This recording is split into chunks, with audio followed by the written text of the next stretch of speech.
Welcome to we have the Nigerian Tribune, and of course we have the International Guardian. Starting off with the Nigerian Tribune from Oluchi. All right, and the major headline here reads, Presidency Ndume row over lopsided appointments claim. Tinubu appointment not reflecting federal character, says Ndume, and your outburst reeks of hypocrisy, selective perception, says presidency. Rivers, court stops IBAs from appointing administrators in local government areas. Shetima inaugurates NISO board, signals new era in power sector reform. It's a significant milestone in ongoing power sector reform, says Belei. Ondo farmers' youth protest over alleged killing of farmers by suspected herdsmen. Reps worry over food scarcity and rising prices. Begin probe of intervention funds to MDAs from 2017 to 2024.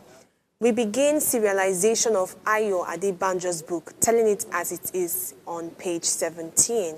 Bandits have taken over 64 communities in Plateau, says Muftwang. And the last story reads, Borno losing ground to Boko Haram, says Zulum. I think about 3 stories here highlight some major insecurity challenges that we have. I mean, this one that talks about bandits taking over 64 communities in Plateau, that's an alarming rate, and it's not surprising anymore that this happens already in the northern area of our society, and I think it should be looked into. And I think at this point, we've made so much fuss and so much noise about banditry and the fact that it's not looking like the way forward that we want is exactly happening. So this is quite alarming, but we're eventually making noise about it, and we hope that things get better. Well, we're wrapping up, so that's all the story I can take this morning. I think yesterday, let me just quickly make a comment on this. Yesterday, I spoke about how the military, when the EU said that they're investing 300 million euros to tackle terrorism, and these are the cases. What are they using this money to buy? Are they buying drones in order to survey these 64 communities that have been taken over? They're talking about losing ground to Borno, losing ground to Boko Haram. That means it's almost a state takeover. So how is this being infiltrating different areas in the West? Issue? But I mean, this is basically all we can say for now. Let's quickly go through the international headlines so that we can wrap up today's show. All right, so I'll just speak on just one headline here. That's at the center top, and it says United States and China on coalition costs for all-out trade war as tariff hits. So the United States and China have imposed sweeping new tariff on each other, escalating tensions, and putting both countries on the brink of a full-scale trade war. The development threatens global economic stability, disrupts supply chains, and impacts markets worldwide, potentially leading to higher prices and reduced growth. So just to, give more light on, or throw more light on what exactly is going on. You see what Trump is cutting now, because now, I mean, it's one thing to say, oh, you want your country to grow and all of that, and that's why you're imposing, tariff on all other goods that, that's being imported into the country. And right now, every other country is doing the same thing, same as Russia, same as China, obviously here, and the UK. On Monday, it was stated that the Chinas, they're not questioning how exactly they allowed the United States to be able to level up on certain things. And right now they're like, okay, you know what?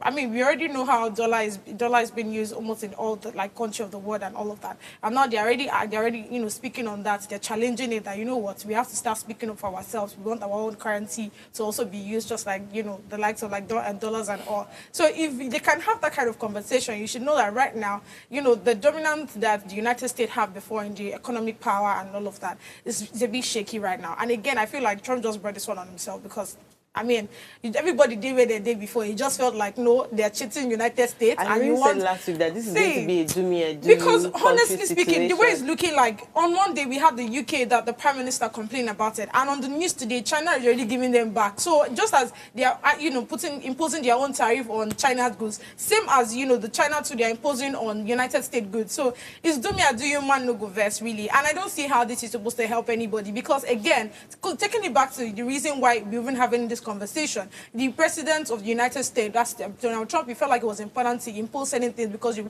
want, the country to grow and all. But you forget that the country in question are, made up of the citizens, right? And those are the people that are actually going to be getting all of these goods that you're talking about. So at the end of the day, they are not able to purchase. where did you get the money from?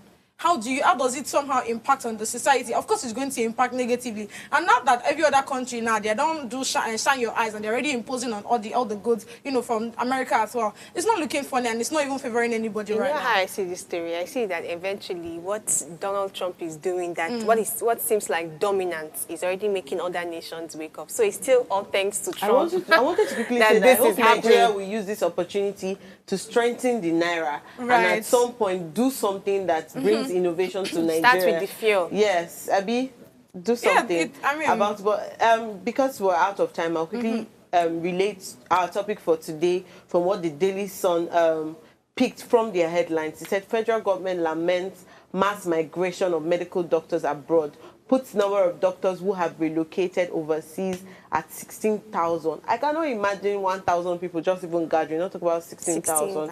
And it said here that no fewer than 16,000 medical doctors left Nigeria for foreign practice in the last 5 years. And he spoke during the, that's the spokesman, spoke during the 7th annual capacity building workshop of the Association of Medical Councils of Africa on the theme Integrated Healthcare Regulation and Leadership in Building Resilient Healthcare System.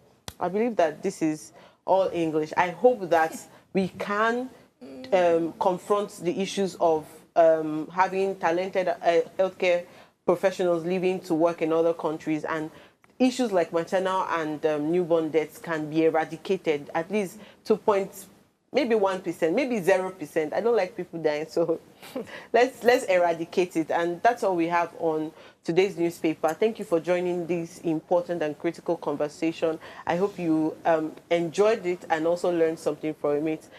Please take your time to also follow us on our YouTube channel at Official Upgrade TV. You can interact with us further, drop a comment, and most importantly, follow us on all our social media handles. Remember, this is about you. Please, we'll see you tomorrow. Bye-bye.